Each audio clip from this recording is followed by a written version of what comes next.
And we're continuing in the Seery Poetry Library with another love poem called Wanderers.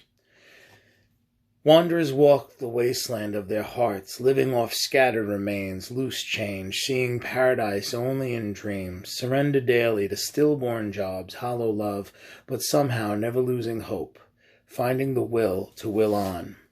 Alarm sounds, a new day dawning, another I can't do it today day, but somehow they do it anyway. Pray for strength, they've none left. Pray for tears, they've cried their last. They meet at an oasis, feel something strong, like they found someone to help them out of the wilderness. They go separate ways at last call, as a voice inside says, "Stay. This is your chance." Wanderers reassure as they return to the wastelands inside, let themselves believe it would likely go wrong like all the other attempts to fly. Painful years slip into time's circle as wanderers continue on. Alarm still calls them from peaceful dreams before sun. Another I can't do it today day, but somehow they do it anyway. Strangers meet again when a like becomes a comment a text, too shy and scared to speak from the heart in a summer long gone. They only knew cold in the years since. Now a winter of weeping has passed as trumpets sound, a season of love. Strength gained to carry themselves carries the other. Tears of pain, now a river of joy. Alarm sounds, a new day dawning. The wanderers both reach to turn it off. I can't do it today, he mumbles. I can't either, she whispers as she takes his hand. But we can. October 23rd, 2018. Another love poem. This one was basically, again, about people that had been out of love a long time. And it just seemed to never work for them. It seemed like it was never going to work. And all of a sudden it was working again. And it was real. And it was something that was as real as gravity. That's the funny thing about people that go a long time without love, without success, without joy, is that you can remember these things. You can remember love. You can remember joy. You can remember success on different levels, of course.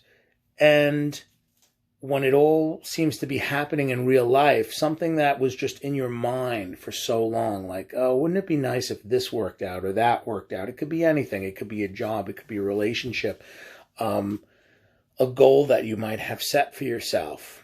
Wouldn't it be nice? Wouldn't it be nice? And then when it happens, it's a weird situation how something that was in your mind so long suddenly becomes as real as breathing, as real as just a force of nature like that. And that's a really interesting thing to pick up on.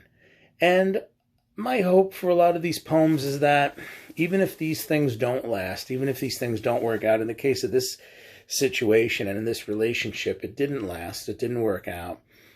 But what I hope that I can do with a lot of these old poems that are basically different episodes of life and the old days is they give people hope that are still struggling. And even those of us who struggle again, because the struggles never really ended.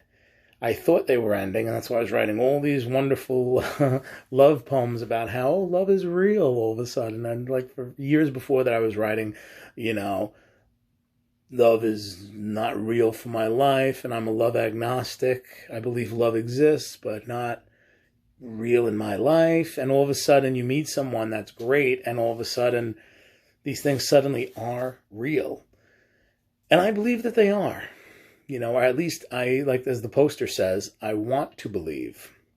So I think that should be our goal in life, is that you can't go through life thinking that love is a lie. And you can't also go through life thinking that love is something that you have to believe in every second that you're alive, because that's not realistic. Neither one is realistic. Love is not a lie, and love is not the absolute truth of life.